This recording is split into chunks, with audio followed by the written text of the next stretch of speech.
ABP माझा, उघडा डोळे बघा नीट. ब्रेकनंतर बुलेटिनमध्ये आपल्या सगळ्यांचं पुन्हा एकदा स्वागत. यानंतर थेट पुण्याला जाऊयात. सिरम इन्स्टिट्यूटला लागलेल्या आगीची पाहणी केल्यानंतर मुख्यमंत्री बोलतायत. हे दोष अजूनही संपलेलं नाही आणि साधारणतः गेल्याच आठवड्यात एक ह्या सगळ्या काळ्याकुट्ट वातावरणात आशेचा किरण असा या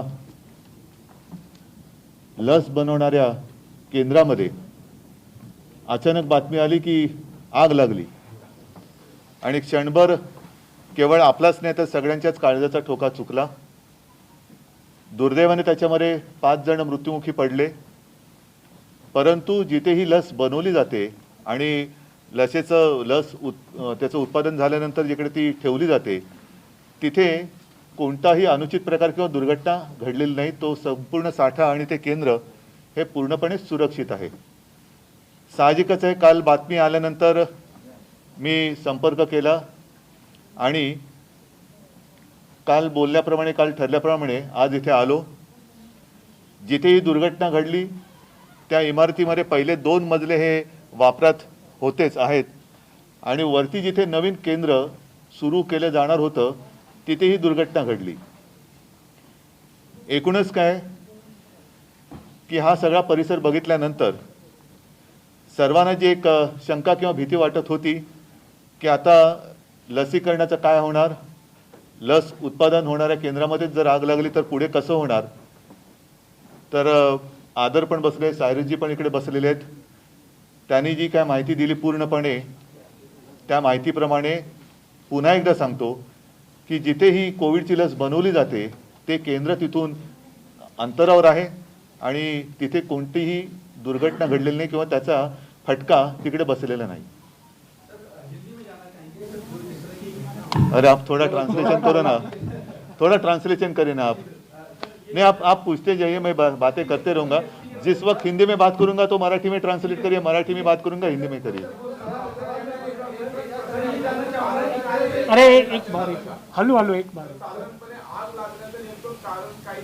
नाही, असं त्याच्याबद्दल चौकशी ही नीट सखोलपणाने केली जाते आहे आणि म्हणून मला असं वाटतं की तो अहवाल जोपर्यंत येत नाही तोपर्यंत असा कोणताही निष्कर्ष काढणं हे योग्य राहणार नाही.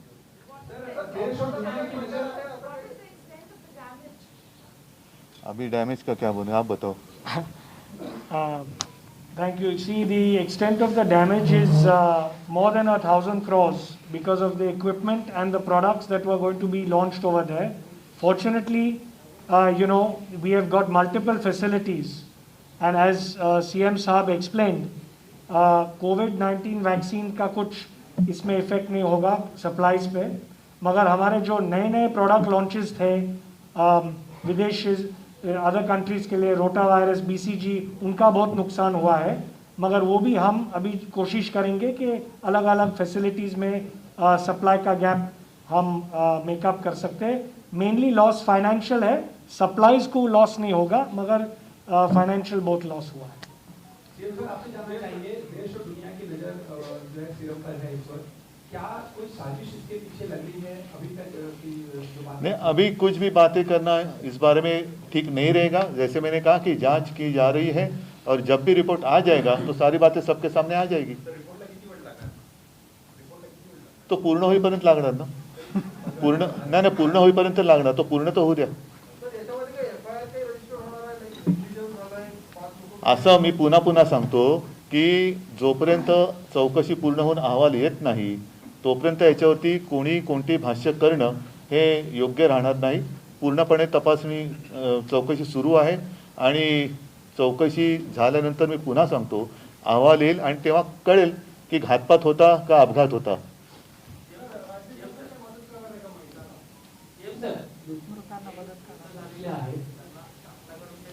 त्याच्याबद्दल मला एक गोष्ट नक्की सांगावीशी वाटते की दुर्दैवाने ज्यांचा मृत्यू झालेला आहे त्यांची पूर्ण जबाबदारी कंपनीने घेतली आहे. परंतु त्या व्यतिरिक्त आणखीन काही करण्याची आवश्यकता असेल तर सरकार जरूर करेल. ठीक आहे.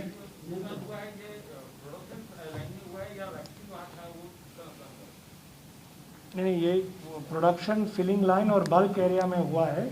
3-4 फ्लोर्स को डैमेज हुआ है, वो पूरा डैमेज रिपोर्ट भी आएंगे तब हम शेयर कर लेंगे, पर पूरा ऐसे एरिया में हुआ है।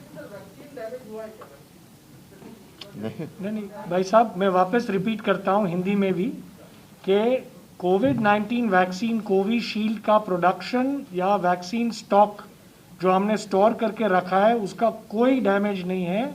और ये बहुत हम लकी थे भगवान के दुआ से और सब लोग के प्रेयर से कि ये दूसरे बिल्डिंग में हुआ है जहाँ दूसरे वैक्सीन्स बन रहे थे और उनको डैमेज हुआ है, वो भी हम अभी मेकअप करेंगे। जो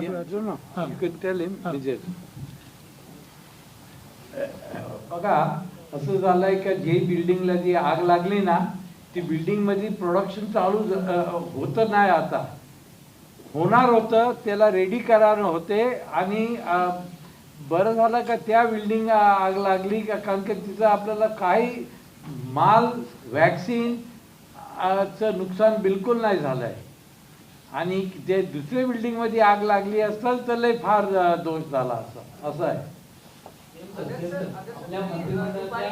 दुपारी एक ट्विट केलं अध्यक्षांच्या अकाउंटवर, ट्विट आले की कुठलीही जीवितहानी नाही आणि 4-4:30 अशा बातम्या यायला लागल्या की वरच्या मजल्यावरती 4 मृतदेह सापडले। असं काय त्या एक तासात झालं तुमच्या ट्विट नंतर? नहीं, मैं समझाता हूँ क्या हुआ।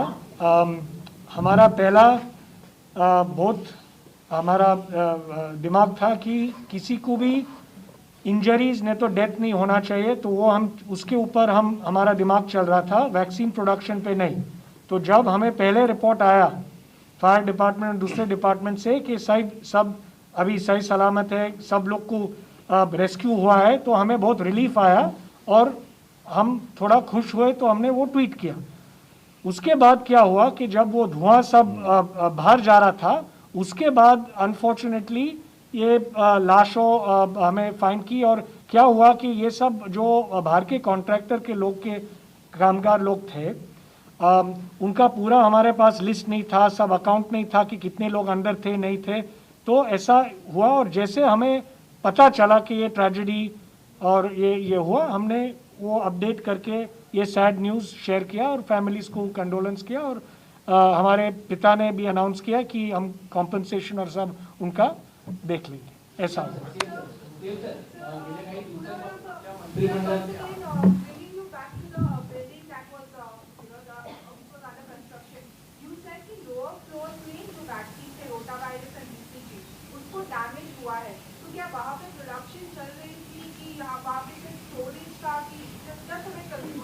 No. So as my father explained, these were new buildings. This was a new building with the new product, additional product capacities being made, supposed to be made in the future. These new filling lines and bulk production lines were under installation. This was a brand new facility. That's why, perhaps this incident happened whilst installation and other things were going on. And no actual vaccine was being made there at the time. It was for the future. So the loss is for the future now, which we'll make up through other buildings and facilities. ठीक है।